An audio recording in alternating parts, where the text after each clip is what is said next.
Dictation शुरू होगी 3 second बाद। महोदय, पंजाब के संबंध में मुझे यह कहना है कि अभी कुछ दिन पूर्व वहाँ पर भाषा का प्रश्न उत्पन्न हुआ।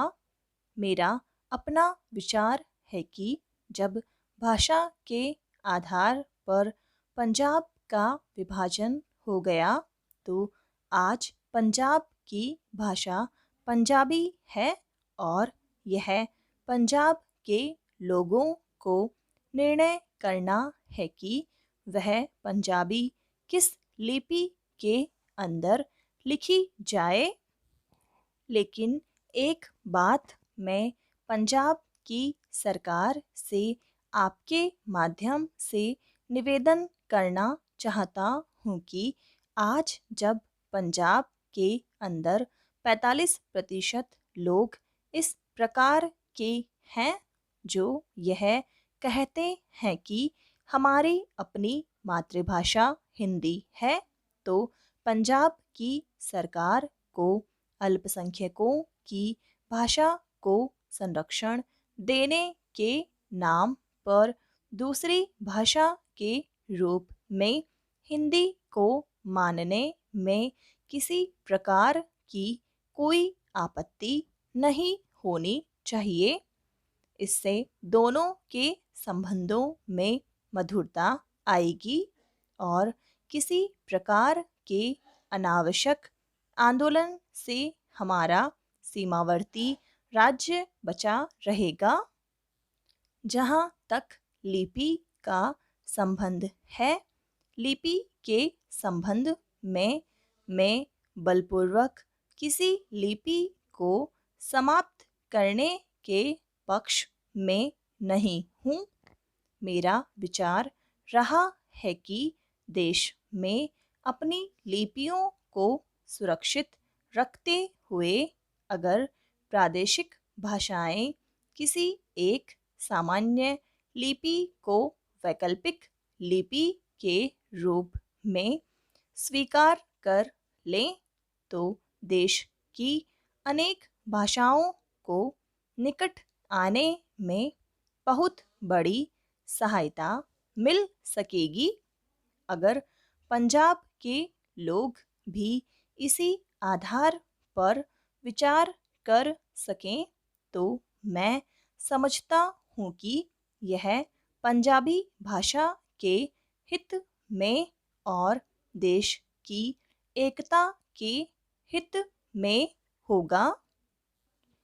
अंतिम बात जिसको कहकर मैं अपना भाषण समाप्त करना चाहता हूँ वह है प्रश्न जो आज पंजाब और हरियाणा में तनाव का कारण बना हुआ है और वह है चंडीगढ़ का प्रश्न। सभापति जी, आपने देखा होगा कि कल इस प्रश्न को लेकर यहाँ एक गर्मागर्मी का वातावरण भी उत्पन्न हुआ।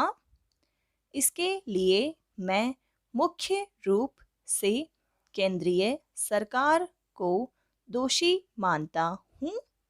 सरकार की अपनी आदत है कि जो इस प्रकार के विवादास्पद प्रश्न होते हैं उनको लंबा टालने की इसकी प्रवृत्ति बन गई है। सरकार सोचती है कि अगर कोई प्रश्न लंबा टाला जाएगा तो लोग भूल जाएंगे और अंत में तनाव स्वतः ही नहीं रहेगा। इतिहास इस बात का साक्षी है कि जिस जिस प्रश्न को सरकार ने टालना चाहा, चाहे मैसूर महाराष्ट्र का सीमा विवाद का प्रश्न हो, गोदावरी या कृष्णा के जल का झगड़ा हो। महोदय, पंजाब के अंदर चंडीगढ़ का झगड़ा हो, सरकार ने जिस झगड़े को टालना चाहा, वह झगड़ा और अधिक उग्र रूप लेकर देश के और सरकार के सामने आया। इसलिए मैं चाहूँगा कि इस सरकार को आगे के लिए यह परंपरा डालनी चाहिए कि जब भी इस प्रकार के कोई प्रश्न आए तो उन प्रश्नों पर दृढ़ता से विचार किया जाए और तत्काल उनका समाधान किया जाए। वर्षों तक उन प्रश्नों को लटकते छोड़ लोगों को आपस में संघर्ष का अवसर नहीं देना चाहिए। मैं आपसे निवेदन कर रहा हूँ कि जो राष्ट्रीयकरण के समर्थक हैं, वे भी राष्ट्रीयकरण को साध्य नहीं मानते। प्रधानमंत्री ने स्वयं स्वीकार किया है कि अनेक देशों में बैंक सरकार के हाथ में हैं, लेकिन बैंक सरकार ने ले लिया तो समाजवाद आ गया। ऐसा कोई नहीं कह सकता। जिन देशों में समाजवाद नहीं है, वहाँ बैंक सरकार के हाथों में हैं। फ्रांस में समाजवाद नहीं है, सरकार ने बैंक ले लिए। और ऑस्ट्रेलिया में बैंक सरकार ने लिए थे, लेकिन बैंक कर्मचारियों के आंदोलन के फलस्वरूप चुनाव में जब नई सरकार बनी तो बैंकों का राष्ट्रीयकरण समाप्त करना पड़ा। राष्ट्रीयकरण कोई हर रोग की रामबाण औषधि नहीं है और राष्ट्रीयकरण सरकारीकरण में नहीं बदलना चाहिए। जिस तत्परता से सरकार ने बैंकों को अपने हाथ में लिया है, उससे आर्थिक क्षेत्र में कठिनाइयाँ पैदा हो सकती हैं। नए नए लोगों में नई नई आशाएं जागी हैं। क्या ये आशाएं पूरी की जा सकेंगी? अगर ये आशाएं पूरी नहीं की गईं तो उनके परिणाम भयंकर होंगे। सहकारिता के क्षेत्र में हमने लोगों में नई आशाएं जगाई हैं। हमारा तंत्र उसको पूरा कर पा रहा है। समाजवाद मात्र इरादा नहीं है।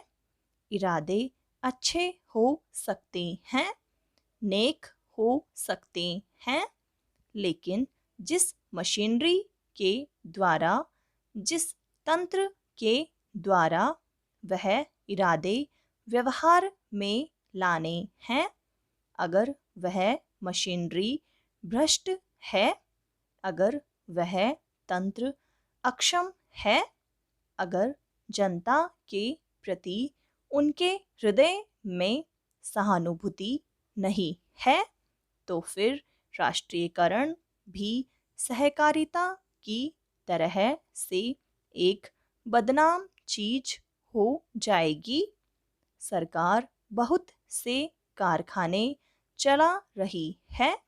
कुछ अच्छे चल रहे हैं, कुछ बुरे चल रहे हैं, लेकिन कारखाने चलाने के लिए, सरकारी संस्थाएं चलाने के लिए जैसे आदमी हमें चाहिए, वैसे आदमी तैयार करने का हमने प्रयत्न नहीं किया है।